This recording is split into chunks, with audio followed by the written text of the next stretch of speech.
एक बार की बात है, एक गांव में विमला नाम की महिला रहती थी। वो माँ दुर्गा की बहुत बड़ी भक्त थी। उसने बचपन से ही दुर्गा माँ की पूजा आराधना की थी। ऐसा कोई दिन नहीं जाता था जिस दिन वो दुर्गा माँ की पूजा ना करे। ऐसे ही हर रोज की तरह विमला अपने घर के मंदिर में दुर्गा माँ की पूजा कर रही थी। पूजा खत्म करने के बाद वो भोग लगाती है।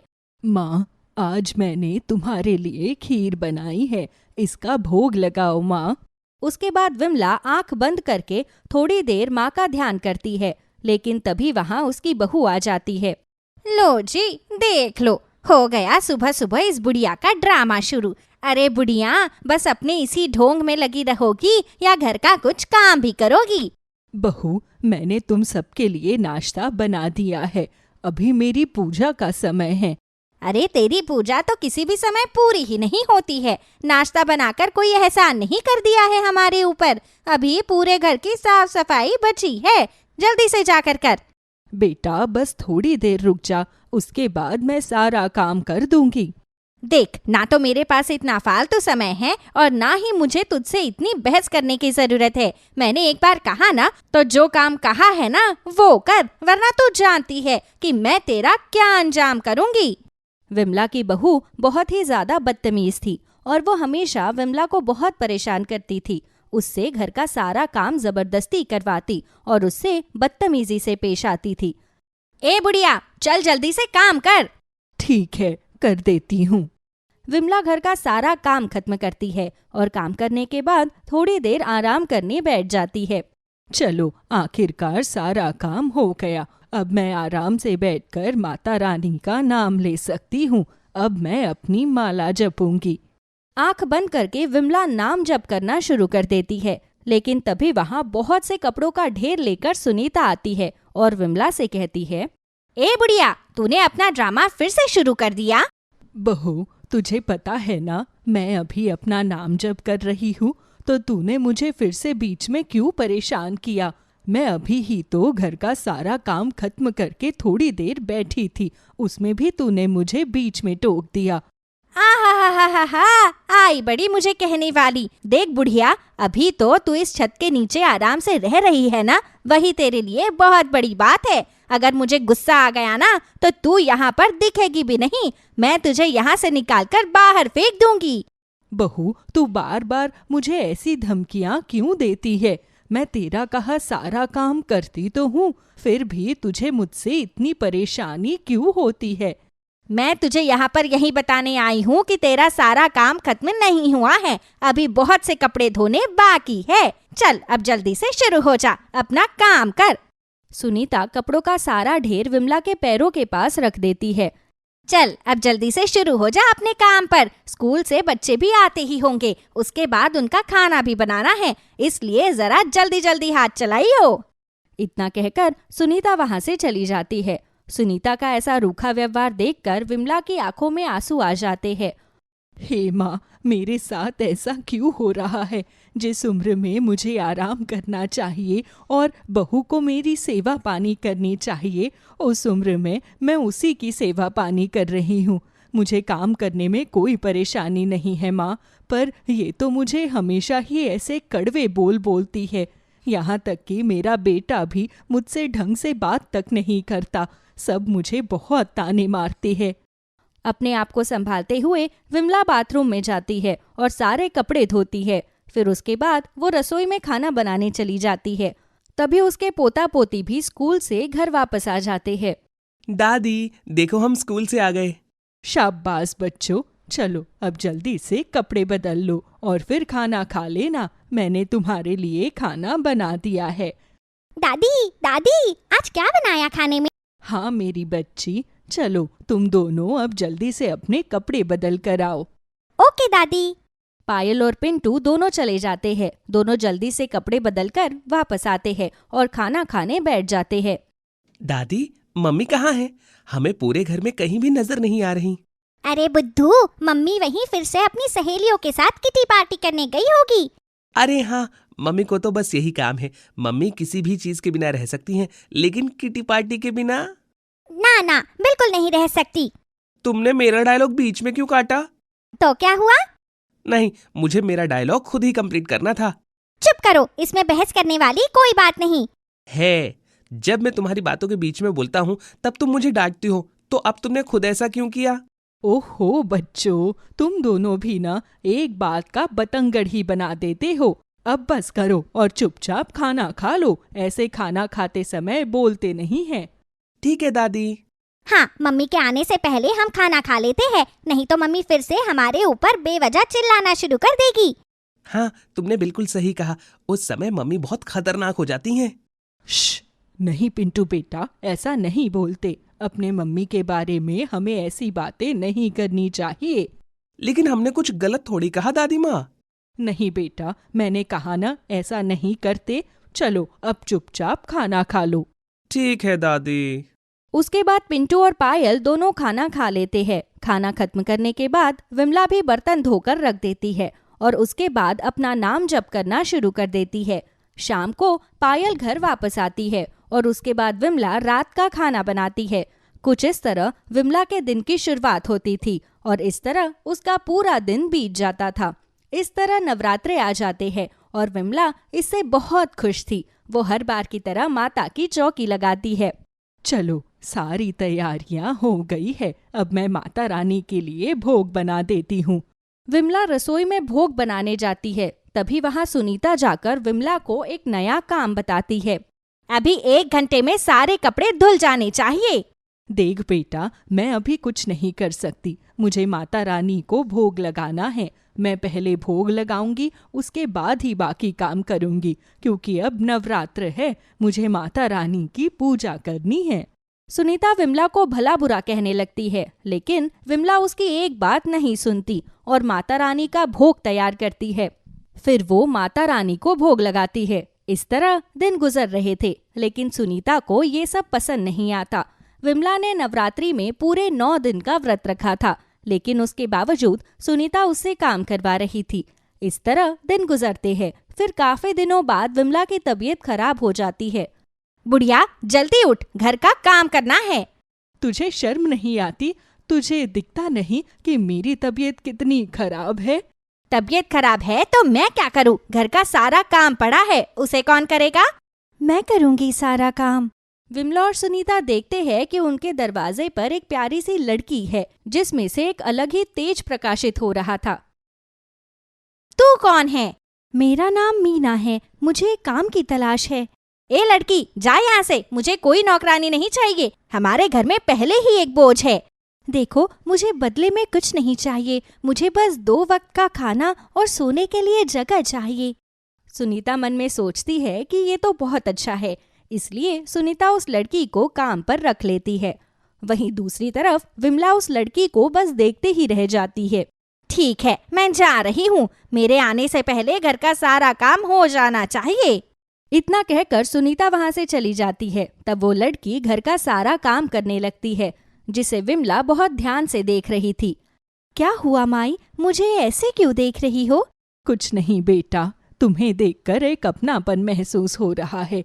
तुमसे मेरी नजर ही नहीं हट रही। तुम किसी शक्ति का प्रतीत होती हो। तुम भी न माई, लगता है ज्यादा बीमार हो गई हो। रुको, मैं तुम्हारे लिए काढ़ा बना कर लाती हूँ, उसके बाद तुम बिल्कुल ठीक हो जाओगी। मीना विमला के लिए काढ़ा बनाकर लाती है, जिसे पीने के बाद विमला बिल्कुल ठीक हो जाती है। तुमने मेरे ऊपर कैसा जादू किया है। मैं डॉक्टर की दवाई से भी ठीक नहीं हो पा रही थी, लेकिन तुमने बस एक काढ़े से मुझे बिल्कुल तंदुरुस्त कर दिया। कुछ तो बात है तुम में। इस तरह वो लड़की विमला का भी ध्यान रखती थी और घर का सारा काम भी करती थी। दिन गुजर रहे थे और सुनीता जब भी विमला से उल्टा बोलती या उसे परेशान करने की कोशिश करती, तब वो लड़की उसे सबक सिखाती थी। जैसे एक बार जब सुनीता खाना खा रही थी, तब उसे बहुत तेज मिर्ची लगती है। बहुत ज्यादा मिर्च है। हमारे खाने में तो नहीं है, तुम्हें ही इतनी मिर्च क्यों लग रही है? खाने में मिर्च लगना, सामान इधर उधर हो जाना या फिर कभी कहीं गिर जाना, अक्सर सुनीता के साथ ऐसा होने लगा था। पता नहीं आजकल मुझे क्या होने लगा है। जब से मीना उस घर में आई थी, तब से विमला और उसके बेटे के बीच की दूरियां भी खत्म हो गई थी। माँ, तुम अच्छे से खाना खा लेना और सो जाना। कुछ बात हो तो मुझे बता देना। ठीक है बेटा, अब तू भी जाकर सो जा। रजत वहाँ से चला जाता है और विमला की आंखों में आंसू आते हैं। तब मीना उससे उसके रोने का कारण पूछती है। आज पहली बार मेरे बेटे ने मुझसे इस तरह बात की है, वरना ये तो भूल ही गया था कि इस घर में इसकी माँ भी है। जब से तुम घर में आई हो तब से सब ठीक हो गया है। चिंता मत करो, आगे भी सब ठीक ही होगा। तभी विमला को मीना की जगह दुर्गा माँ नजर आती है, जिसे देख विमला की आंखों से आंसू बहने लगते हैं। माँ, तुम? हाँ, मैं। माँ, मेरे तो भाग खुल गए कि मुझे आपके दर्शन हो गए। बस अब मुझे इसके अलावा और कुछ नहीं चाहिए। माँ, आपके दर्शन पाने को मेरी आँखियाँ तरस गई थी, लेकिन माँ, आप इस तरह हमारे घर में एक लड़की बनकर आई और आपने हमारे घर का काम किया। मुझे इस बात का बहुत दुख है, बल्कि मुझे आपकी सेवा पानी करनी चाहिए थी। तुम चिंता मत करो पुत्री, मैं कभी भी अपने भक्तों को कष्ट में नहीं देख सकती। मैं अपने भक्तों के लिए कुछ भी कर सकती हूँ। जब भी उनके ऊपर संकट आएगा, मैं किसी ना किसी रूप में उनके पास अवश्य आऊंगी। इसलिए तुम चिंता मत करो, मेरा आशीर्वाद हमेशा तुम्हारे साथ रहेगा। माँ? उसके बाद विमला की आंख खुल जाती है और वो देखती है कि ये उसका एक सपना था। माँ? विमला इधर उधर देखती है, लेकिन उसे कोई नजर नहीं आता। तब वो मीना को ढूंढती है, लेकिन मीना भी उसे पूरे घर में कहीं नजर नहीं आती। लेकिन वही मीना के बिस्तर के पास उसे एक छोटा सा त्रिशूल नजर आता है। विमला समझ जाती है कि उसे सच में ही माँ के दर्शन हुए हैं। मुझे माँ मिल गई, मुझे और कुछ नहीं चाहिए। उस दिन के बाद से सुनीता भी ठीक से रहने लगी थी। अचानक से उसकी बुद्धि भी पलट गई थी। सब माता रानी की जो कृपा थी, और वो अपनी सास यानी विमला से काम करवाने की बजाय खुद घर का सारा काम करती और उसकी सेवा पानी करती थी। माँ, उठो ना। हाँ, हमें बहुत ठंड लग रही है। हमें ओढ़ने के लिए कोई कंबल दो ना माँ। हाँ माँ, जल्दी उठो, हम दोनों को बहुत ठंड लग रही है। हमें कोई दूसरा कंबल दो ना माँ। इस हल्के कंबल में हमें बहुत ठंड लग रही है। अरे क्यों आधी रात को मुझे परेशान कर रहे हो तुम दोनों? तुम तो जानते हो ना कि हमारे घर में सिर्फ यही एक पुराना कंबल है, और कोई दूसरा कंबल होता तो अब तक मैं तुम्हें वो कंबल उड़ा चुकी होती। इसलिए अब मैं चाह कर भी कुछ नहीं कर सकती। तुम दोनों चुपचाप सो जाओ। माँ, हमें ठंड लग रही है और ठंड की वजह से हमें नींद नहीं आ रही। आप कैसे भी हमें दूसरा कंबल दो ना, वरना आप कल दुकान जाकर हमारे लिए नया कंबल खरीद लाओ। तुम दोनों का दिमाग तो ठीक है ना? अरे घर की सारी स्थिति तुम्हें पता है ना, उसके बावजूद तुम ऐसी बातें कर रहे हो। अरे यहाँ खाने के पैसे तो हैं नहीं, नया कंबल कहाँ से खरीदूं मैं? अब दोनों चुपचाप सो जाओ, वरना दोनों के कान के नीचे एक थप्पड़ लगाऊंगी।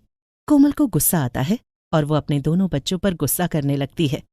कोमल को ऐसे गुस्सा करते हुए देखकर प्रदीप खुद पर बहुत बेबसी महसूस करता है, और प्रदीप कोमल को समझाते हुए कहता है, अरे कोमल, क्यों बच्चों पर गुस्सा कर रही हो?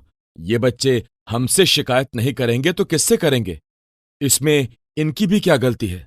वैसे भी दिन प्रतिदिन ठंड बढ़ती ही जा रही है, और इस ठंड में इस फटे पुराने कंबल में गुजारा कर पाना बड़ा मुश्किल है। अरे तो तुम ही बताओ ना कि मैं क्या करूं? अगर मेरे बस में होता तो मैं क्यों अपने बच्चों को ऐसे परेशानी में देख रही होती?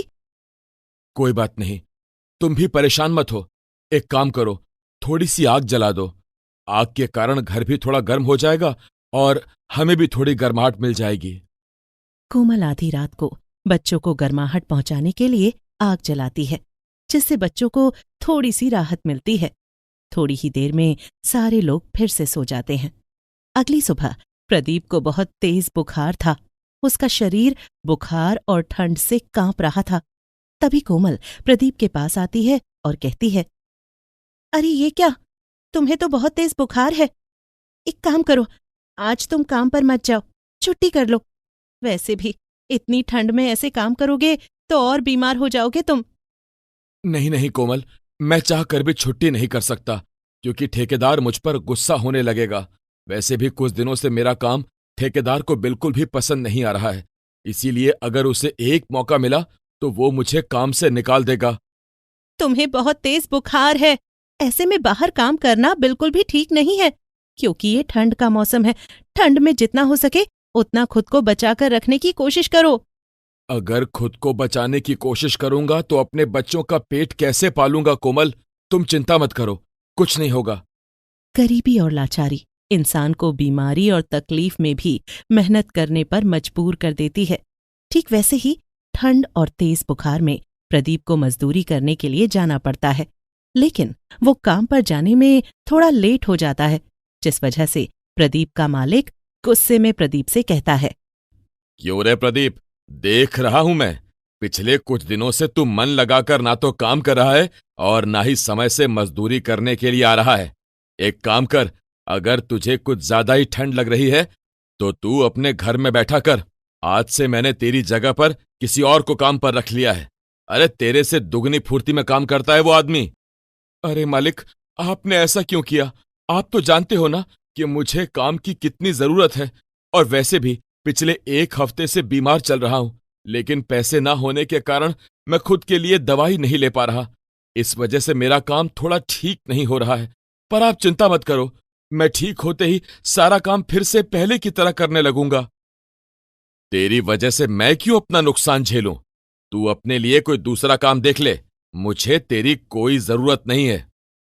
ये ले 2000 रुपए, 10 दिन का हिसाब कर दिया मैंने तेरा। एक तरफ गरीबी, ऊपर से एक के बाद एक आती हुई मुसीबतों ने प्रदीप और कोमल को बुरी तरह से परेशान कर रखा था। अचानक से प्रदीप को काम पर से निकाल दिया जाता है, जिससे प्रदीप बहुत ज्यादा परेशान हो जाता है। वो हताश परेशान अपने घर आ रहा होता है, तभी रास्ते में प्रदीप भगवान शिव जी के मंदिर जाता है। हे भोलेनाथ, आप कब तक मेरी परीक्षा लेते रहेंगे? आप तो जानते हैं ना कि मैं कितना परेशान हो गया हूं, और तो और मेरे साथ साथ मेरे बच्चे और बीवी भी बहुत परेशान हैं। या तो तू मुझे अपने पास बुला ले, या फिर मेरी परेशानियों को हमेशा हमेशा के लिए दूर कर दे भगवान। प्रदीप मंदिर के फर्श पर बैठकर हाथ जोड़कर भगवान शिव जी से अपना दुख दर्द बांट रहा था। धीरे धीरे उसका बुखार भी बढ़ता जा रहा था और ठंड की वजह से वो कांप रहा था। तभी मंदिर में एक आदमी कंबल ओढ़कर आता है और वो अपना कंबल उतारकर प्रदीप के कंधों पर रख देता है। अरे भाई साहब, आपको तो बहुत तेज बुखार है, ये लीजिए, आप एक कंबल ओढ़ लीजिए। पर भैया, आप हैं कौन और आप मुझे अपना कंबल क्यों दे रहे हैं? अरे भैया, ये समझो कि मैं तुम्हारा शुभचिंतक हूं। तुम्हें ऐसे कांपते हुए देखा तो मुझसे रहा नहीं गया और मैं भागा भागा तुम्हें अपना कंबल देने के लिए आ गया। ये ले लो, और तुम्हारा शरीर बहुत गर्म है, एक बार तुम डॉक्टर को दिखा लो। हाँ, घर जाता जाता मैं मेडिकल स्टोर से अपने लिए दवाई ले लूंगा। ठीक है भैया, अब मैं चलता हूं। अपना ख्याल रखना, जब भी जरूरत पड़े मुझे बताना, मैं यहीं मंदिर के आसपास रहता हूं। प्रदीप उस आदमी का शुक्रिया अदा करता है और वहां से अपने घर आ जाता है। तभी कोमल प्रदीप के लिए एक गिलास पानी लाती है। क्या बात है, बहुत परेशान लग रहे हो? सब ठीक तो है ना? और तुमने अपनी दवाई तो ली है ना? क्या बताऊं कोमल, कुछ भी ठीक नहीं है। बहुत लाचार हो गया हूं मैं। कुछ भी समझ में नहीं आ रहा कि क्या करूं। कभी कभी तो दिल करता है कि खुद को हमेशा हमेशा के लिए खत्म कर दूं, पर एक बाप को और एक जिम्मेदार पति को उसकी जिम्मेदारियां चैन से मरने भी नहीं देती। अरे क्या हो गया है तुम्हें? कैसी बातें कर रहे हो? साफ साफ बताओ ना, क्या बात है? प्रदीप परेशान होकर कोमल को सारी बात बताता है और प्रदीप की बातें सुनने के बाद कोमल भी परेशान हो जाती है। तभी बच्चे कोमल से कहते हैं, माँ, हमें बहुत भूख लग रही है, आज कुछ अच्छा और टेस्टी सा बनाओ ना। सबकी मम्मी रोज कुछ ना कुछ अच्छा बनाती हैं, और एक आप हो, हमेशा रूखा सूखा ही बनाकर हमें खिला देती हो। तुम दोनों ना एक काम करो, मुझे ही खत्म कर दो। ना रहूंगी मैं और ना परेशान होगे तुम सब। मेरी वजह से जिंदगी बर्बाद हो गई है तुम सबकी। पता नहीं ऐसी कौन सी मनहूस घड़ी थी जिस दिन मैं इस धरती पर पैदा हुई थी। या तो भगवान मुझे किसी अमीर घर में बेटी बनाकर भेजता, या फिर मैं कभी धरती पर इंसान बनकर जन्म ही नहीं लेती। कोमल, शांत हो जाओ। भोलेनाथ है ना, वो एक दिन जरूर हमारी सभी परेशानियों को खत्म करने के लिए आएंगे। बस करो। एक तो मैं वैसे ही बहुत परेशान हूँ, ऊपर से तुम्हारी ऐसी बातें मुझे और परेशान कर देती हैं। मुझे तुम्हारे भोलेनाथ पर बिल्कुल भी विश्वास नहीं है, इसलिए बेकार में बार बार उनका नाम मेरे सामने मत लिया करो। कोमल बहुत ज्यादा परेशान हो जाती है और इसीलिए वो बच्चों पर गुस्सा करने लगती है। प्रदीप जैसे तैसे कोमल को शांत करवाता है।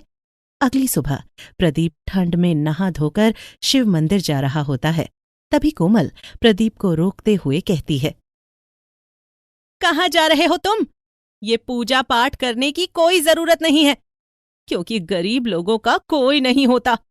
अरे इतनी पूजा पाठ भक्ति करने के बावजूद क्या भगवान शिव जी को हमारी परेशानी दिखाई नहीं दे रही? हम लोग कितने परेशान हैं। ठंड में रोज तड़प तड़प कर सोना पड़ता है हमें। कोमल, खुद को शांत करो, और ऐसे बोलने से कुछ नहीं होगा। और दूसरी बात, आज के बाद मुझे कभी भी भगवान शिवजी की भक्ति करने से रोकना मत। प्रदीप भी गुस्से में कोमल को सुनाकर मंदिर की ओर निकल पड़ता है। मंदिर जाकर प्रदीप सच्चे मन से भगवान शिव की पूजा करता है और फिर काम की तलाश में निकल पड़ता है।